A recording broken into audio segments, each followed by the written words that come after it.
Bueno, buenas tardes a todos y a todas. Nos encontramos aquí el día de la fecha nuevamente haciendo un nuevo conversatorio, un nuevo diálogo en este ciclo que denominamos Charlas COVID. Estamos hoy con dos personas, colegas, amigos y amigas de aquí de Barcelona. Estamos los cuatro. Este es el primer conversatorio, Pablo, que estamos haciendo los cuatro en Cataluña. Estamos con Liliana Arroyo, estamos con Jordi Giovanni, que son dos personas con las que solemos conversar de todas las temáticas de la cultura digital, de educación digital, de la comunicación, de cómo nos vinculamos en estos espacios. Así que tenemos muchas ganas de conversar con ellos para que nos den sus impresiones de cómo están viviendo esta etapa de confinamiento, qué ideas están pensando, cómo se están llevando con esta situación tan particular.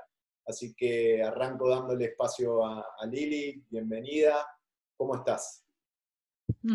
Pues primero muy agradecida por este conversatorio, así que muchas gracias Pablo y Ezequiel por invitarnos. Y después la respuesta que diría es que estoy bien y casi sorprendida por haber encontrado unas rutinas, ¿no? Después de estar un mes, ahora aquí en España ya llevamos un mes confinados. Y parece que nos vamos acostumbrando, ¿no?, a esta anormalidad. Y estos días estoy reflexionando mucho también de cómo lo anormal se convierte en normal y cómo, ¿no?, los colectivos humanos nos podemos adaptar a cualquier situación cuando creemos que hay un propósito mayor que lo requiere, ¿no?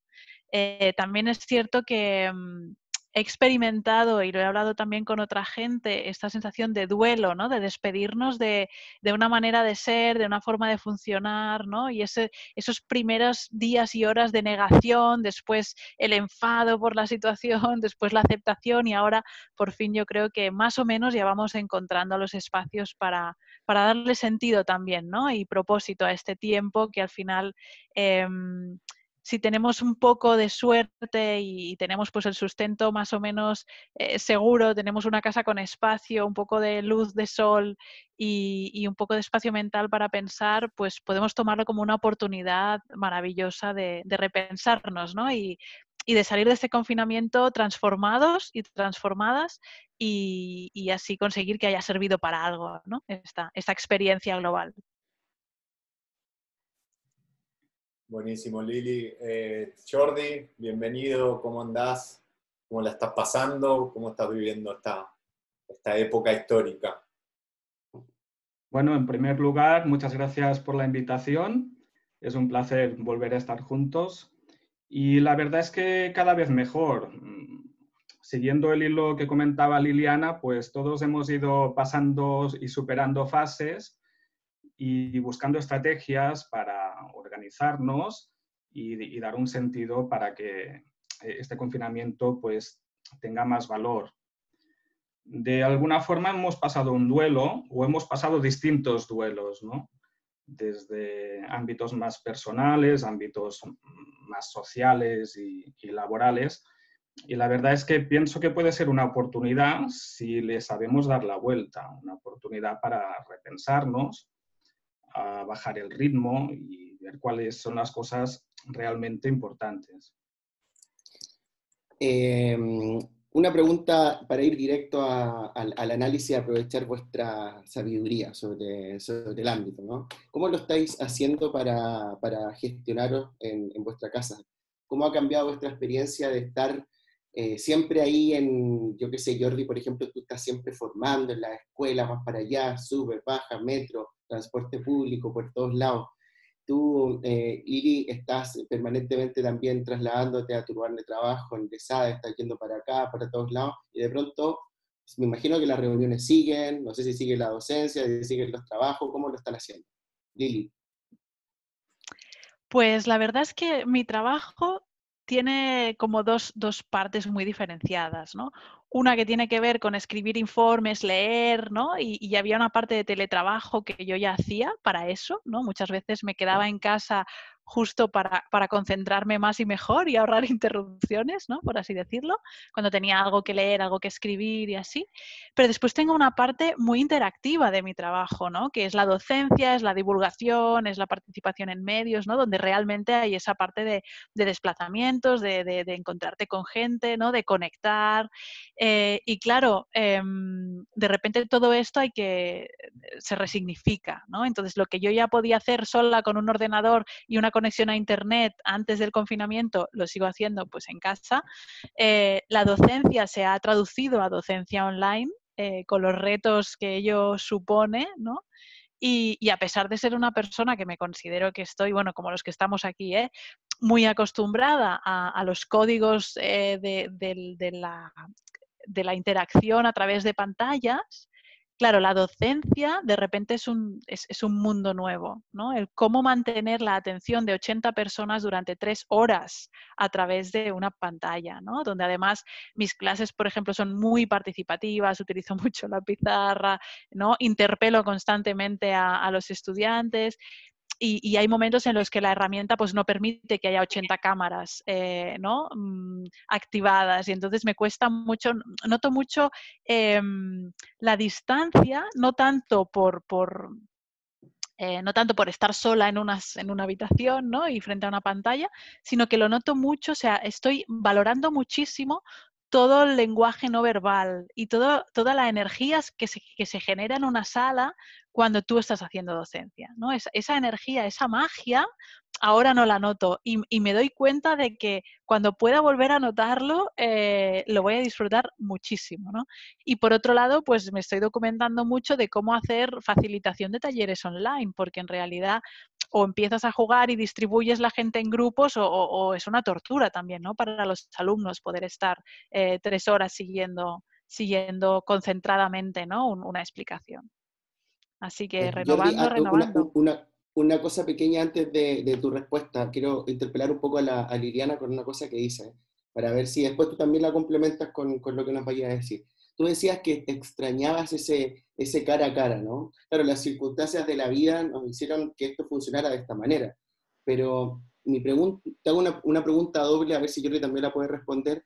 ¿Crees que en nuestra relación personal, por ejemplo, con el estudiantado, a partir de esta experiencia, pueda mejorarse en las vías virtuales? ¿Crees que este diagnóstico que acabas de hacer es taxativo? ¿No crees que en un futuro tal vez esta experiencia virtual sí podría acercarte personalmente? Lo digo porque a lo mejor esto lo vinculas con el elemento de viudez que decías al comienzo, ¿no? El hecho de extrañar una cierta práctica y de pronto este escenario te hace, no sé, enfrentarte a un nuevo reto. ¿Crees que parte de esa experiencia podría transformar lo que vendrá después a nivel presencial?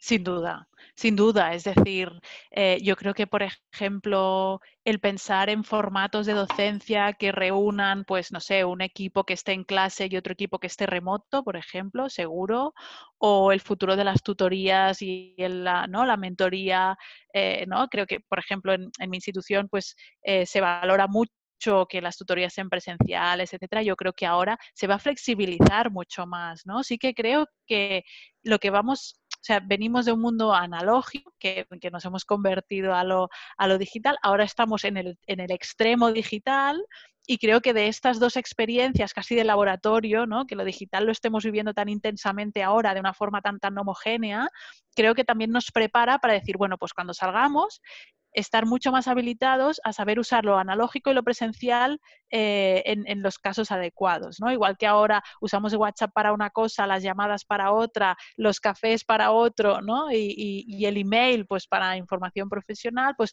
yo creo que vamos a ir aprendiendo a maximizar, ¿no? Estos usos de lo digital y lo presencial y combinarlos sobre todo. Jordi. Bueno, por mi parte coincido bastante con lo que está comentando Liliana. Tuve que adaptar mis horarios y mis rutinas para darle un poco de sentido, a ser más estricto en las comidas, en el dormir y todo, es una cosa que nos ha pasado a todos. Y los ratos que son de concentración y de trabajo también darles una duración de 1 hora y cambiar de actividad, ¿no? Mirar de alternar, pantallas, con no pantallas, porque si no estamos todo el día con todo el flujo de información que va llegando por el móvil, por internet, por el ordenador, como sea, o por la tele. Y ver noticias solo 3 veces al día también, porque si no, con toda la información que va llegando, realmente... Impresionante, ¿no? Una dieta informativa. Total, total. Y a nivel laboral, pues bueno, toda la parte que son de reuniones y de coordinación se ha trasladado casi tal cual a videoconferencias. Con la broma que hacíamos antes, esta reunión podía haber sido un mail, pues ahora una reunión es una videoconferencia. Y toda la parte de docencia, bueno, por suerte tuve la experiencia durante unos años de trabajar en la UOC en un posgrado de innovación educativa y hacíamos ya dinámicas muy activas a partir de distintas herramientas. Y la idea es que podamos salvar todo lo que podamos y no perder la pedagogía, ¿no? Porque de alguna forma yo vi que también pasaba un duelo que era un duelo pedagógico, que me dolía cuando veía que muchas transformaciones que se estaban haciendo de formación perdían todo lo que habíamos ganado en metodologías activas y se volvían a transformar en metodologías muy clásicas donde se perdía todo el valor de la cooperación, de la interacción, de la construcción de conocimiento, ¿no? ¿Y crees que eso tiene que ver, Jordi, con el hecho de tener que cumplir con los requisitos que pueda llegar a bajar una institución? Hablo en el sentido de él o la docente, ¿no? Eso de esta idea interesante que me parece que planteas del duelo pedagógico, tiene que ver con quizás entrar en un momento de crisis en donde no sabemos cómo nos vamos a manejar y hacer foco primero en cumplir nuestras obligaciones y después, en todo caso, si queda tiempo, vemos la manera de hacerlo. Puede ser, pero yo siempre parto de la idea que todos tenemos un modelo pedagógico inconsciente. Todos tenemos una visión y una forma de pensar cómo son las clases. Y muchas veces vamos a la raíz, que suele ser lo que hemos vivido nosotros como alumnos, ¿no? Muchas veces la forma como hemos aprendido es la que después estamos trasladando. Y claro, en ese sentido es mucho más fácil que nuestra experiencia previa que hemos tenido sean de clases típicas y tópicas, y luego nos encontramos que cuando montamos un entorno virtual, pues colgamos PDFs, PowerPoints y clases de vídeo, pues de esto, de dar la clase magistral, ¿no?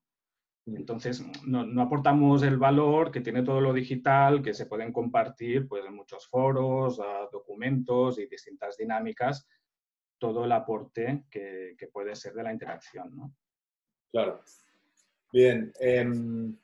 Me gustaría preguntarte, Lili, porque bueno, lo hablábamos antes de empezar a grabar, respecto a una nota que publicaste en estos últimos días, que me pareció súper interesante. Invitamos a todos a poder leerla y acceder a ello. Es una nota súper breve, pero que hace mucho foco en la vinculación que tenemos las personas en general con las pantallas, ¿no? Con lo digital. Y puntualmente el vínculo que desarrollan las y los jóvenes, ¿no? Y en una parte de la nota vos decís, esta experiencia nos da la oportunidad de revisar ciertos prejuicios para ir detrás de las pantallas y poder comprender por qué las y los jóvenes las usan. Entonces, preguntarte y después también extender la reflexión a Jordi, que trabaja estos temas asiduamente, si a partir de la cuarentena vos crees que tenemos una verdadera posibilidad como adultos de poder empatizar con las y los jóvenes respecto a las prácticas digitales habituales. A ver, en otras palabras, si esta experiencia de uso masivo y entre comillas o paréntesis obligado de las pantallas como quizás única oportunidad de permanecer en contacto con muchas personas que estamos separadas, puede funcionar post pandemia para tratar de comprender los puntos de vista, las maneras, las percepciones, las construcciones de sentido que tienen las juventudes. Y si se animan, cuáles podrían ser esos diseños o esas estrategias para poder implementarlos, ¿no? Estás muda, Lili. Perdón. La verdad es que creo que para que pasen cosas después de la pandemia, o sea, para que haya efectos post-pandemia, es importante que empecemos a plantar semillas ahora, ¿no? Y un poco el artículo iba por ahí, ¿no? Es decir, uno de los conceptos que a mí se me ha ocurrido estos días, que no he encontrado que exista, es el de intensidad digital, ¿no? Es decir, yo creo que ahora todos, cuando decimos intensidad digital, nos viene a la cabeza pues una serie de condiciones, ¿no? El que todo tipo de interacción fuera del hogar pase a través de pantallas, que se reúnan ahí nuestras interacciones personales, profesionales, ¿no? y demás. Y después esta sensación de estar todo el día interactuando más allá de lo no verbal, ¿no? De lo verbal y lo no verbal que comentábamos también antes. Entonces creo que este contexto de intensidad digital, sobre todo para los adultos que conviven con criaturas, ¿no? Con jóvenes y adolescentes, puede ser un punto en el que iniciar conversaciones alrededor de esta intensidad digital, ¿no? En el sentido de que quizá a los adultos nos acerca durante unas semanas a la realidad digital de esos adolescentes, ¿no? Donde el mundo es a través de una pantalla.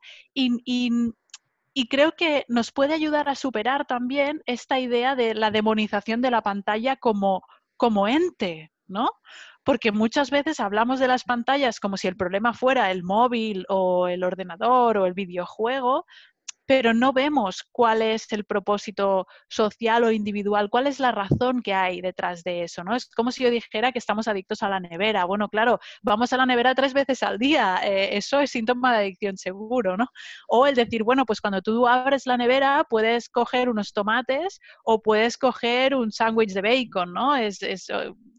Depende de lo que tú hagas y depende de lo que tengas dentro de esa nevera, pues vas a tener una experiencia u otra. Y creo que lo que decía, ¿no? La intensidad digital más, digamos, el compartir espacio durante 24 horas al día de forma obligatoria, creo que puede abrir espacios a conversaciones que quizá antes no se tenían, ¿no?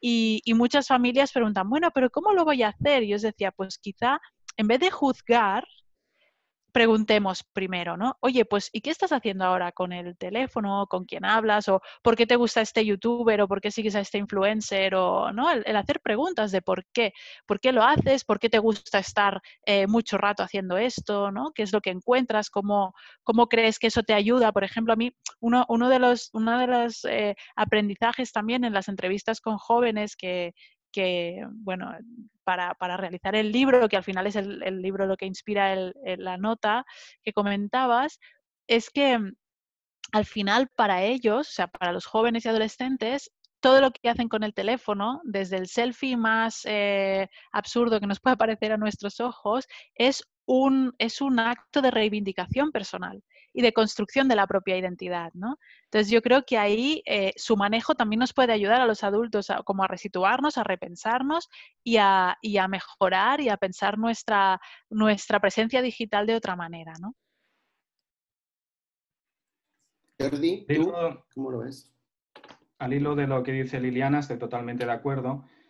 Y bueno, este uso de tecnología en los hogares, yo siempre defiendo que tiene que haber mucho más diálogo y mucha más empatía, en ponerse en el punto de vista del otro para saber qué está haciendo, cómo lo está haciendo y en la razón, como comenta Liliana, por qué lo está haciendo, ¿no? Y bueno, una pequeña anécdota de estos días, tengo un sobrino de 15 años, pues que en su equipo de fútbol, que normalmente juegan, han hecho un campeonato en el FIFA. Y bueno, el tío juega bien y ganó el campeonato. Pero claro, mi abuela dijo, pero ¿cómo puede ser? Ahora se va a jugar a fútbol. Esto no, si está confinado, no puede ser, ¿no? Entonces, entiendo que esta puede ser una oportunidad para explicar, para compartir, para jugar incluso juntos, ¿no? Pues, y aprovechar estas oportunidades. También nos ha sorprendido que los jóvenes llevan el confinamiento muy bien. Y creo que en gran parte es porque todo este ecosistema digital, todas estas comunicaciones digitales, ya las estaban haciendo mucho a través de pantallas, ¿no? Y los adultos, pues algunos ya estábamos bastante dentro y los que no se han visto forzados y han visto pues todas las ventajas que tienen las videoconferencias, por ejemplo, para comunicarse. Y volviendo a los docentes, de alguna forma también han hecho esa transformación, ¿no? Y están aprendiendo. Por lo tanto, yo creo que nos llevaremos mucha experiencia en positivo de uso de estas herramientas. Bien, yo pensaba un poco en ambas respuestas y veía el escenario en que nos situamos hoy con el problema del término del fin de curso, ¿no? Que muchos plantean de que se termine a nivel de universidad, es asumido que se va a terminar, por lo menos en la Universidad de Barcelona, en la mayoría de las universidades, a nivel virtual. Pero en la escuela esto tiende a ser, en la escuela primaria y secundaria tiende a ser un desafío mayor, ¿no?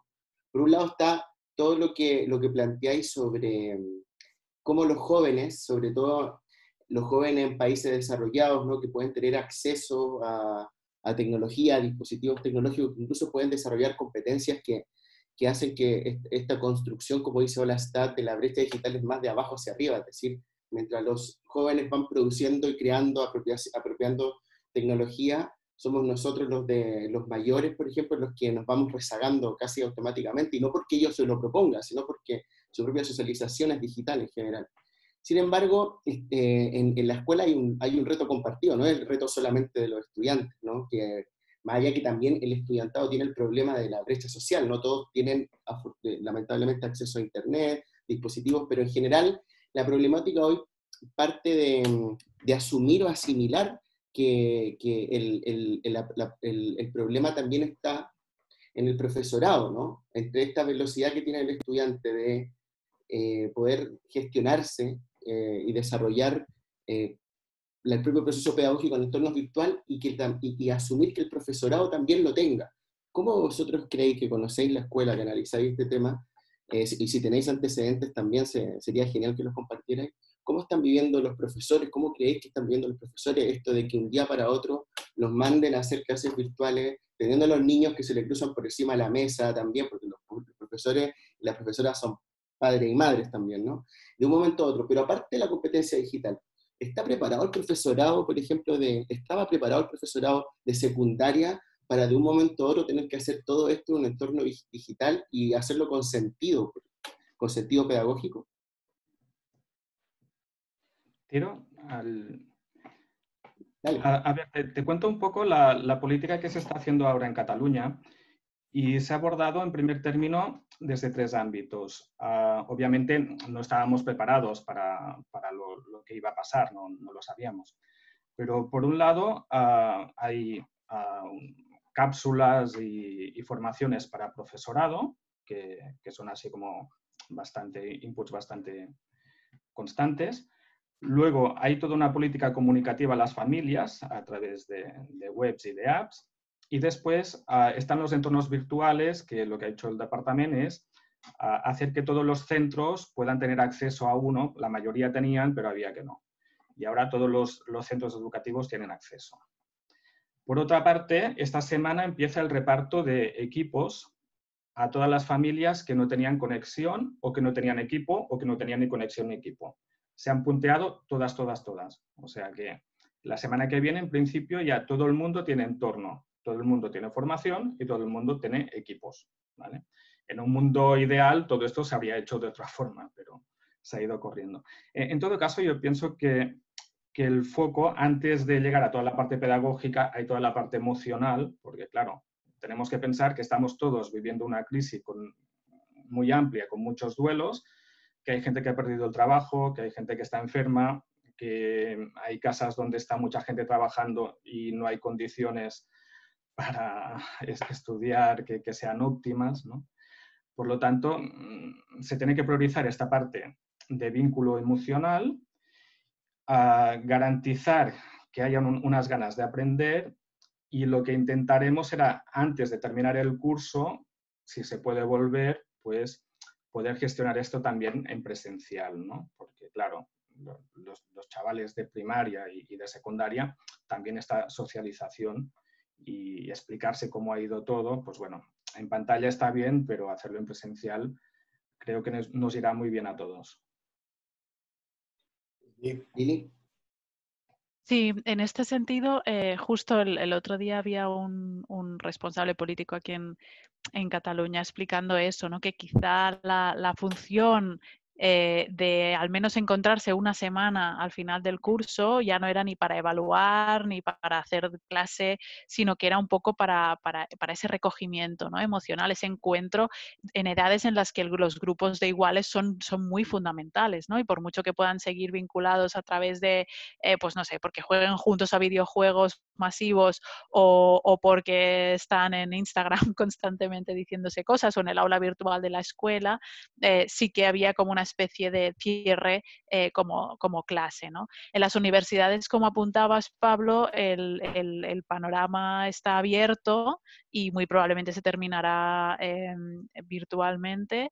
Eso en las universidades públicas. En las universidades privadas, pues cada universidad toma su decisión, pero por ejemplo en ESADE de momento se va a hacer virtual hasta que se pueda hacer presencial, pero por ejemplo se plantea la posibilidad de poder, cuando se levante el confinamiento y se pueda volver a abrir la universidad, si es junio, por decir algo, pues que puedan asistir a clase los estudiantes continentales, digamos, los que están en territorio europeo o los que están a 2 horas de avión de su casa, por así decirlo, y en cambio que los que son estudiantes internacionales, sobre todo de Asia y del continente americano, pues que puedan estar en remoto, ¿no? Que puedan seguirlo en remoto.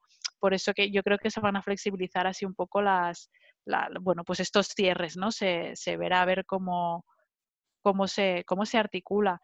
Y en cuanto a la preparación del profesorado, yo creo que tú apuntabas que nos centramos en secundaria, pero en secundaria o en universitaria es igual.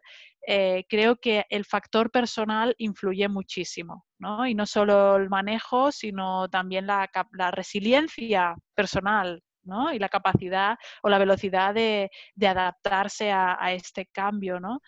Por supuesto, las circunstancias familiares de cada hogar que bueno, pues yo al menos hubo una semana en la que tuve la sensación de que el círculo se estreñía, ¿no? Se iba cerrando y que la enfermedad, los contagios y las personas hospitalizadas cada vez estaban más cerca, ¿no? Y yo creo que todo eso hay que tenerlo en cuenta también. Y celebro un poco lo que estaba comentando Jordi, ¿no? Celebro que uno de los puntos que ha puesto sobre la mesa esta digitalización acelerada, digamos, justamente ha sido cuáles son esos hogares que están desprotegidos, ¿no? Y quiénes son los fantasmas digitales y quién queda desconectado, ¿no? Y en este sentido, pues ha habido reacción por parte de la administración, se ha identificado y se ha puesto que sabemos que muchas veces no es cuestión de acceso al dispositivo, ¿no? Sino pues es también que tengas un hogar donde tengas un pequeño espacio donde tener silencio, donde concentrarte, o donde a falta de profesores pues tengas adultos que puedan ayudarte a supervisar el trabajo o a orientarte en caso de que estés perdido, ¿no? Y a nivel de profesores, en mi entorno tengo bastantes profesionales del mundo docente y es muy gracioso porque aquellos que ya estaban en contacto con sus alumnos a través de canales que eran virtuales y que no pasaban por el campus virtual ¿no? Por el aula virtual del centro, pues que tenían, no sé, grupos de Instagram con obras de teatro o con misiones especiales de pues cómo reciclar más y mejor en la escuela o lo que sea, han dado una vida espectacular a estos canales paralelos, ¿no? Que en cierto momento algunos pedagogos o algunos docentes les desaprobaban, ¿no? Es decir, es que te estás haciendo amigo de tus alumnos porque los tienes en Instagram, ¿no? Pues se han superado como estas barreras, ¿no? Es decir, que algunos de estos chicos están más enganchados a seguir nutriendo el Instagram donde hacen recomendaciones de reciclaje que a seguir la clase de matemáticas, ¿no? Y el profe es el mismo, lo que pasa es que el lenguaje y la misión es otra.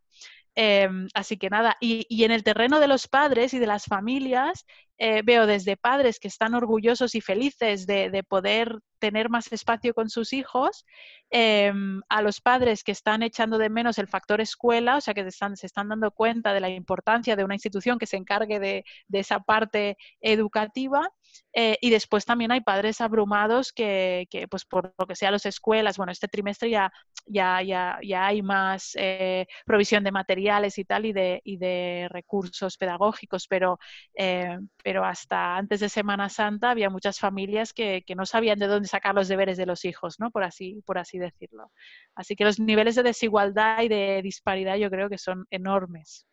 Creo ahí, ahora, Lili, Pablo, perdón, ¿tú? porque linké dos cuestiones que dijiste, Lili, que me parecen interesantes, que es el tema de la familia, que sé que Pablo se va a meter ahora, con la revalorización de la escuela como tal, ¿no? Creo que hace tiempo que veníamos con debates y Sí, por favor, que vuelva a la escuela, ya. bueno, Eso es lo que queremos los padres y las madres. como Que que vuelva a la la escuela. tendencia ha sido casi unánime, ¿no? El lugar de la escuela para el futuro de la educación, siempre que hablamos de tecnologías digitales y pantallas y tal, bueno, estamos viendo los espacios sociales de encuentro, de presencialidad, la relevancia que tienen no solo para la socialización, sino para las emociones, para garantizar las verdaderas posibilidades de aprendizaje, ¿no? Yo estoy estudiando de manera virtual y muchas veces mis sensaciones es como que dependen muchas veces de la situación con cada profesor o profesora, ¿no? Pero en general, la virtualidad no genera esa suspensión de propiciar un momento para el aprendizaje, ¿no? Sobre todo cuando estamos viviendo confinados, ¿no? Que es 24/7. Entonces es como que no podés prepararte a nivel corporal y a nivel emocional para el aprendizaje, ¿no? Ahí te dejo, Pablo, seguir, pero quería hacer ese comentario a partir de lo de Lili. No, a ver, yo estoy súper de acuerdo contigo, pero no podía dejar de preguntar, después de lo que dice Lili y también a Jordi, aparte tengo al Íñigo gritando por ahí, si lo escuchan es parte del encanto de esta Es el protagonista. entrevista. A ver, llevo un montón de tiempo leyendo a la Sonia Livingston, ¿no? El tiempo que tienen que tener los niños y las niñas en la pantalla, ¿no? Que no sea más de 45 minutos y tal. De pronto los tenemos 24 horas en la casa y a ver, esto de ser tan estricto con el tiempo es mucho más difícil. Afortunadamente con mi compañera y con otros padres y madres que han hablado, lo que hemos hecho ha sido conocer nuevas herramientas. Claro que esto también lo quiero conectar con otra cosa que decías, Lili, que era el tiempo, ¿no? En el fondo, de pronto, mi compañera me decía, busquemos algunas apps donde pueda, por ejemplo, aprender o reforzar, sumar las letras, pero claro, mientras el niño está llorando o corriendo, tengo 5 minutos para buscar la app. O sea, pongo en el buscador de Apple Store, aprender a sumar, punto, la bajo y ya está. Y sí que yo necesariamente me pueda conectar, conocer el contenido, saber la utilización de lo mismo y tal. Entonces, esto abre un nuevo marco, ¿no? Un nuevo marco, sí, como nos dijo hace unos días Cristóbal Suárez, que es tan genial para decirnos frases y conceptos, esta ciberepistemología nueva, del mismo entorno donde nos situamos en nuestra virtualidad laboral, pero en nuestra cotidianidad física intensa a diario para los que nos toca estar con niños. ¿Cómo podemos regular entonces ahora el tema de las tablets? Porque estos consejos que nos dan nuestros grandes referentes, como ya te repetía, como la Sonia, bueno, Neil Selwyn las tiraría todas, pero en general es que le evitemos, que sean no más de 40 minutos, tal, y de pronto también está nuestro componente emocional, como decía Jordi, estar estresados los padres, tener faena. ¿Cómo no sé, nos da alguna idea de cómo se puede resolver esto? Porque al parecer nos quedan todavía un par de semanas o 3 semanas más. Ojalá fueran 2 semanas. Pues a ver, la verdad es que yo creo que lo primero es superar la culpabilización, ¿no? Es decir, y hablándolo, yo en mi caso no tengo criaturas, pero hablándolo con padres y madres de mi entorno, sienten, o sea, una necesidad imperiosa de sucumbir a que la pantalla por un momento sea su sustituto en algunos momentos, pero lo cargan con una culpa espectacular, ¿no? Entonces yo creo que lo primero es recordar que estamos en una situación excepcional. Entonces, yo creo que eso es punto número uno, ¿no? Con lo cual, ¿eso exime toda la culpa? No, pero eso hace que nos tengamos que hacer las preguntas desde otro lugar, ¿no? Es decir, el tiempo de pantalla sin sentido, obviamente es ideal que pueda estar limitado, pero por desgracia no nos han dado ninguna receta para poder conciliar. No. Si seguimos trabajando, si tenemos la suerte de que podemos seguir teletrabajando y además tenemos criaturas, pues se espera que las familias se conviertan en espacios como de superhéroes, ¿no? Niños que se portan perfectamente, profesionales que cumplen todos los plazos que se les espera, con la calidad que se espera, y además siendo unos padres espectaculares, no sé, ¿no? Haciendo una cosa con la mano derecha y otra cosa con la mano izquierda, porque si no, no se entiende. Entonces, yo creo que es cierto y es evidente que el tiempo de pantalla sube para todo el mundo, y si no podemos hacer el ejercicio de ir a Screen Time y ver, ¿no? Hace un mes y medio qué uso de pantalla medio teníamos a la semana y cuál hemos tenido en las 4 últimas semanas. Yo recomiendo hacerlo eso, ¿eh? Sí, nos queremos torturar un poco, ¿no? Pero bueno, una vez hecho esto, el decir, ostras, yo creo que ahora mismo lo importante es que limitemos mucho el tiempo de pantalla sin supervisar.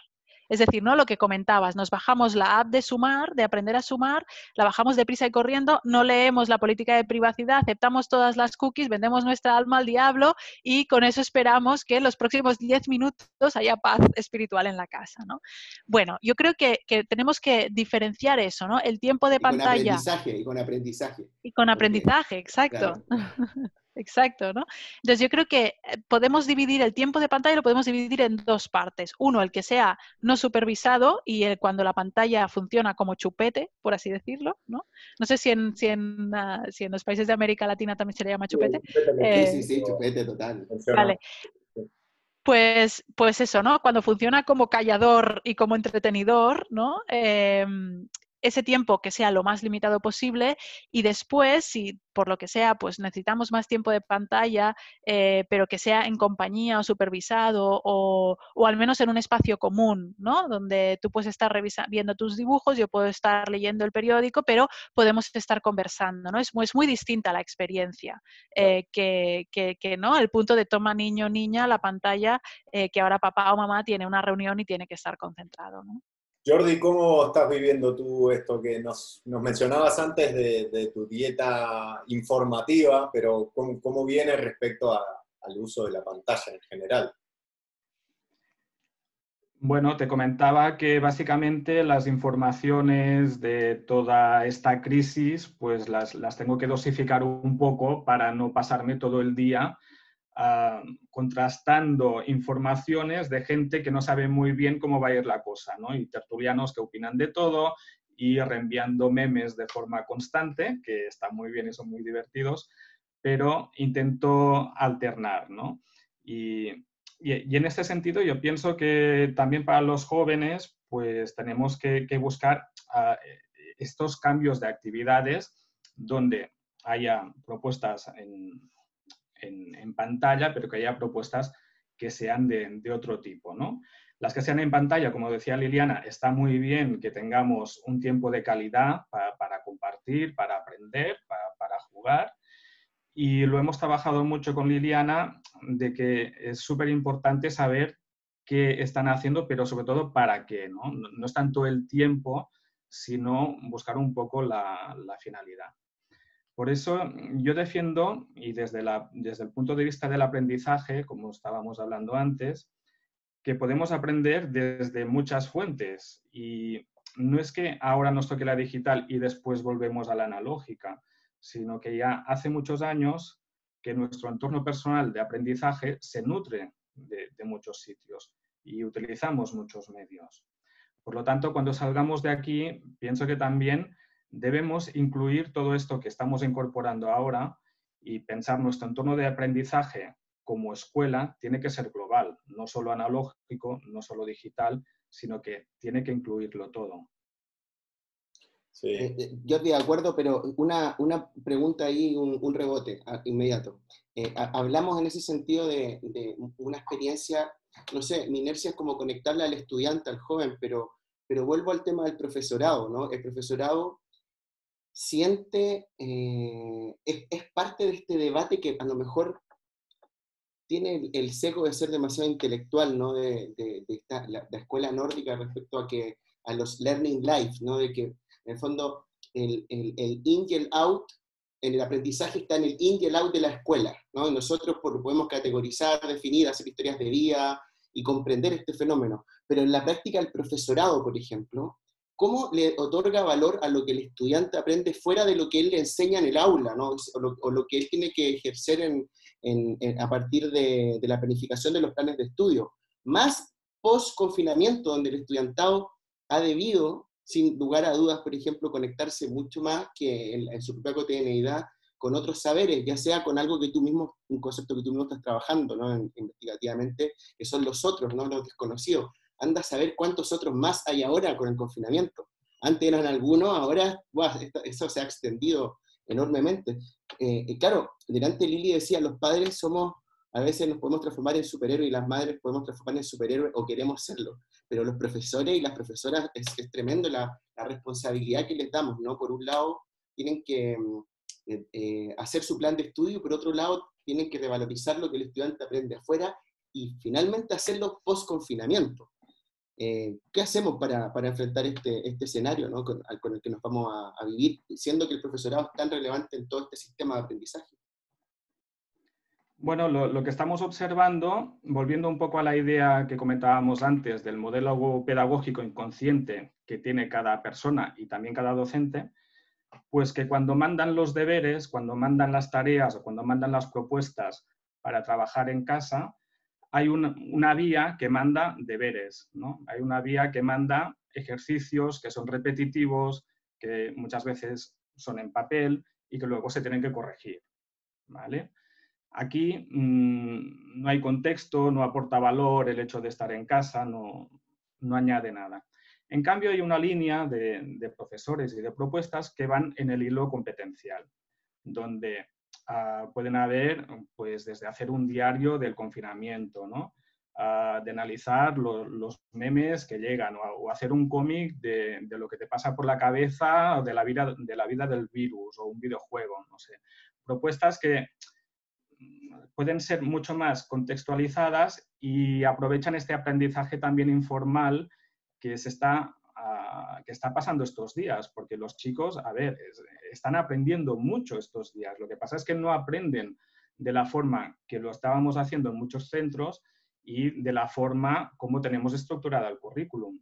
Pero, a ver, a nivel emocional se están enfrentando a situaciones que no tenían previstas y necesitan mucho un acompañamiento también, que hay familias que pueden darlo, ¿no? Pero el hecho de saber estructurarte el trabajo, ¿no? Tener esta metarreflexión de qué estás haciendo, con qué pasos, unas orientaciones, todo esto es un trabajo que el docente puede ayudar mucho, y que si esto nos sirve para ver que esto tiene que ser un foco de aprendizaje para ir más allá, pues bueno, de algo habrá servido. Y pensemos que no todo se termina en primaria, secundaria y la universidad. O sea, más que nunca estamos en una sociedad que estamos aprendiendo constantemente. Tenemos que aprender a lo largo de la vida.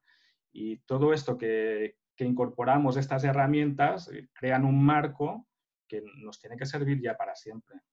Sí, está bueno, Jordi. Me haces pensar en un poco algunos estudios que estamos realizando y viendo en América Latina que nos hablan o nos indican de mucha distancia entre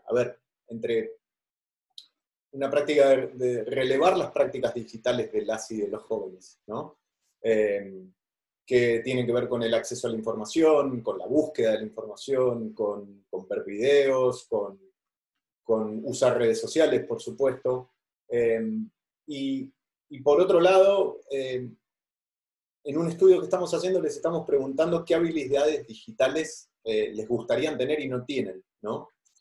Primero, perdón, estas prácticas digitales, retomo lo que dijiste, muchas veces son aprendidas por fuera de los programas educativos, ese aprendizaje informal y ese aprendizaje autónomo, que nadie se los enseñó a hacer. Pero lo curioso fue que cuando empezamos a hacer doble clic sobre las habilidades que quieren desarrollar, muchas veces nos damos cuenta que los currículums o las materias que existen en las escuelas en cuanto a inclusión pedagógica no tienen nada que ver con los intereses de los jóvenes. Y que muchas veces esos intereses de los jóvenes tienen que ver con demandas del mercado. ¿Por qué? Porque muchísimos jóvenes latinoamericanos ven, por ejemplo, que desearían tener habilidades digitales en función de monetizar. Por ejemplo, ser Instagramers o ser YouTubers, ¿no? Entonces lo que veo ahí es como que hay un doble cruce. Por un lado, los programas y las currículas académicas que tenemos, que no incluyen las percepciones y las demandas de los jóvenes, todos los aprendizajes que tienen los jóvenes en ambientes informales, y que esto trae como consecuencia que a fin de cuentas la mayoría de las prácticas digitales que tienen los jóvenes están determinadas un poco por lo que las redes sociales un poco delimitan, ¿no? ¿Cómo lo ves esto, Lili? Sí, totalmente de acuerdo contigo. De hecho, estos días yo me planteaba cómo hubiera sido la digitalización de la educación, ¿no?, en este confinamiento si la hubieran diseñado los propios estudiantes en lugar del Departamento de Educación o los profesores, ¿no? ¿Cómo hubiera sido? ¿Cómo habrían seleccionado ellos a qué hay que dedicar la atención en los próximos días? ¿Cómo tienen que ser los horarios? ¿Cómo tiene que ser la evaluación? ¿Quién evalúa a quién? ¿Qué se hace solo? ¿Qué se hace en colaboración? ¿No? O sea, me encantaría poder ver como ese reverso, ¿no? Es decir, bueno, la escuela imaginada desde los adultos o la escuela imaginada y diseñada desde estos propios chicos, ¿no? O cómo hubiera sido si se les hubiera involucrado en esto, ¿no? Y se hubiera hecho un consenso adulto, ¿no?, profes, alumnos, en este diseño de la escuela. Y coincido mucho con lo que dices, ¿no? Es decir, y lo que decía Jordi también y Pablo, es decir, en la mirada sobre lo que tiene valor, es decir, lo que es evaluable dentro de los currículums, es muy estrecha, ¿no? Y los puntos ciegos, o sea, lo que antes eran puntos ciegos, que es lo que pasaba fuera de las aulas y fuera de ese currículum prescriptivo, ahora ya no son puntos ciegos, o sea, ahora ya es un eclipse lunar total, ¿no? Es decir, ahora lo que es un punto es lo que pasa dentro del aula, dentro de lo prescriptivo, y todo lo demás, o sea, la experiencia, la magnitud de la experiencia ya desborda, ¿no?, lo que pasa en las aulas. Y creo que, volviendo a la pregunta de Pablo, ¿cómo esto se va a poder evaluar, medir, capturar, ¿no?, y poner en valor después del confinamiento? Pues creo que el reto está en que los docentes sepan hacer las preguntas adecuadas, ¿no? Justamente es eso. Pero como ante la opción de que la experiencia sea tan personal, tan única, tan autoconstruida, ¿no?, desde la propia realidad de cada alumno y cada alumna, yo creo que les dificulta mucho el poder imaginarse las preguntas que les permitan no solo evaluar la experiencia de cada alumno, sino hacerlo de una forma justa y equitativa, ¿no? ¿Por qué vas a valorar mejor uno que tiene capacidad expresiva a través del dibujo y te puede hacer un cómic o un cuadro o haga documentado todo su confinamiento con acuarelas y si eso tiene más o menos valor que alguien que te haya podido hacer una app donde apretar 3 botones para decir cómo te sientes, ¿no? Entonces, bueno, ahí está el reto, ¿no? El cómo lo hacemos. Y ahí de nuevo yo creo que hace falta que no sea solo el adulto el que plantee cuál es la solución, sino que quizá la solución que planteaba Jordi, ¿no?, de pues un diario del confinamiento y que cada uno en ese diario pues pueda o poner recortes de periódico o pueda poner memes o pueda poner lo que sea, los recursos que sean para poder expresar ¿no?, la propia reflexión sobre la experiencia de aprendizaje, ¿no? Sí. Yo no sé si hablaría de aprendizaje porque me lleva mucho me parece un lenguaje muy, o sea, es lo que es, ¿no? Es una palabra que todos entendemos, pero creo que nos sitúa en un marco mental muy, muy formal todavía, ¿no?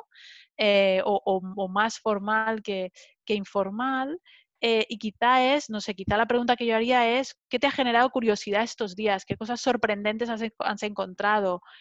¿No? Cosas así más que apelen a la curiosidad, y cuáles han sido los motores de motivación de estos alumnos durante estos días. Y el otro día Mariana Maggio utilizaba la palabra de co-crear, ¿no? Junto con los jóvenes, que ella está trabajando bastante en todas estas dinámicas de codiseño de las experiencias, ¿no? Lo decía ella. Pablo, te dejo. No, no, Jordi, tú querías comentar algo de lo que decía Titiana. Sí, bueno, yo reivindicaría a ver, que hay mucho profesorado que lo está consiguiendo. El currículum en sí no te exige una pedagogía concreta. Luego, tú puedes llegar al currículum por muchas vías. Y creo que para hacerlo, si conoces y das este espacio para que los jóvenes participen, pues partes de su realidad y de sus intereses para hacerlos llegar a distintos espacios, ¿no? Ya que hay muchas experiencias de influencers, de booktubers, por ejemplo, que están trabajando literatura en Instagram y están haciendo currículum, es curricular, pero lo están haciendo en unos medios y en un lenguaje que les aporta pues mucho más, y seguramente recordarán mucho más esa experiencia. Esto lo que fuerza es que haya este diálogo y este conocimiento con los jóvenes.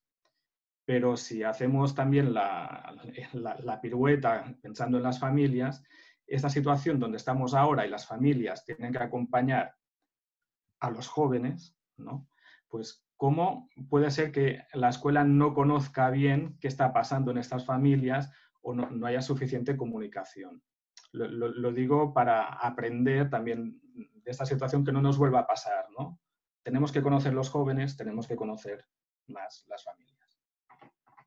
Bueno, yo, a modo de ir cerrando esta súper interesante conversación, quería plagiar a nuestra amiga Carla Fardela y a Mariana Mayo, que nos plantearon una pregunta muy interesante, ellas mismas se pusieron un desafío re interesante y yo quería plantearos a vosotros a ver qué opináis.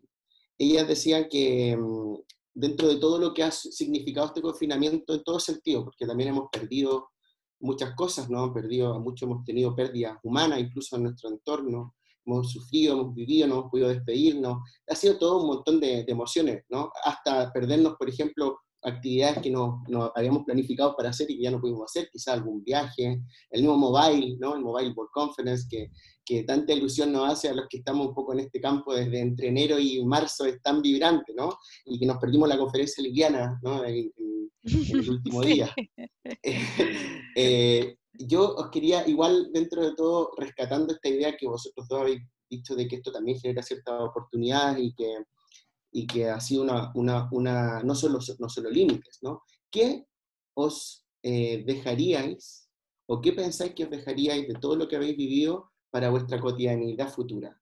De todo lo que habéis aprendido, viendo el lado un poco positivo igual, ¿no? Quizás lo negativo también lo podríamos considerar, pero ¿qué os gustaría preservar en vuestra cotidianidad futura cuando esto, no sé si la palabra volver a la normalidad vuelva a existir alguna vez, pero cuando esto se acerque un poco a esa propia dimensión? ¿Y qué conquistamos como confinados? Me parece que sería el título, y que queremos mantener, que queremos defender cuando volvamos un poco más a la Matrix, ¿no? Yo lo ¿Sí? tengo muy claro, sí, voy allá. Para mí el confinamiento me ha brindado otro ritmo, es decir, y lo pongo en algo muy concreto, ¿no? El tiempo que dedico a desayunar. Que normalmente, bueno, el tiempo y la situación, ¿no? Ahora desayuno más pues en la mesa, ¿no? Con mi pareja o no, pero puedo estar desayunando en silencio y dedico pues el tiempo necesario a desayunar Ahora sin necesidad de estar... no desayunabas, ¿no? No, siempre he desayunado, pero antes me podéis imaginar desayunando pues o frente al ordenador leyendo noticias, o medio desayunando, medio preparándome el tupper para llevármelo para la comida después, ¿no? O sea, era como, bueno, porque empezaba el día y empezaba pronto, no es que me levantara tarde o me durmiera, sino que ya empezaba el día con los motores arrancados, ¿no? Y ahora es como que, bueno, que he adquirido como una capacidad de arrancar los motores y de pararlos, ¿no? Y el tiempo que tengo entre antes de encenderlos y después de apagarlos es mucho más calmado, mucho más reposado, ¿no? que antes. Y eso me gustaría, que no vuelva, o sea, que no se vaya cuando vuelva la vorágine, ¿no? ¿Y lo vas a defender? Lo voy a defender, sí, y tanto. Lo voy a defender y voy a intentar contagiarlo, porque a mí me ha ido muy bien. Y hay que respetar la conquista, Lili, totalmente de acuerdo. Y Jordi, Coincido con lo que dice Liliana, y dedicar mucho más tiempo a preparar la comida, porque siempre estás, bueno, comiendo fuera de cualquier manera. Lo que me he bajado también son apps para hacer meditación y para hacer ejercicio. Estoy probando distintos tipos y formatos, porque también es una de esas cosas que tienes en las listas de cosas para hacer, pero que nunca tienes tiempo para hacer, ¿no? Y bueno, creo que algo de esto se va a quedar. bueno, me quedaría, espero que podamos repetir esta conversación en otras circunstancias y si son en estas mismas, que sean estas mismas. Los quiero despedir a Liliana. Muchas gracias, Liliana Arroyo, por dedicarte a conversar con nosotros y entregarnos tu propia experiencia personal. Te seguimos atentas en las redes y seguiremos, espero, en un espacio ya no siempre virtual y nos podamos vincular haciendo y construyendo cosas. Y Jordi, te agradezco también tu tiempo, tu reflexión y sobre todo todo lo que nos transmites desde de tu propio conocimiento que tienes en la propia escuela, en lo que viven los docentes, que ha sido uno de los grandes temas que hemos siempre apartado a la hora de diseñar políticas públicas, políticas sociales, políticas en torno a educación, ¿no? Que los docentes asumimos que pueden con todo, y ojo, que tampoco es que esto sea así. Nada, también a Ezequiel, a los tres les mando un beso, un abrazo y muchas gracias por haber participado. Muchas gracias. Igualmente, un placer. Muchas gracias a vosotros por reunirnos. Hasta Un la placer. próxima. Abrazos virtuales.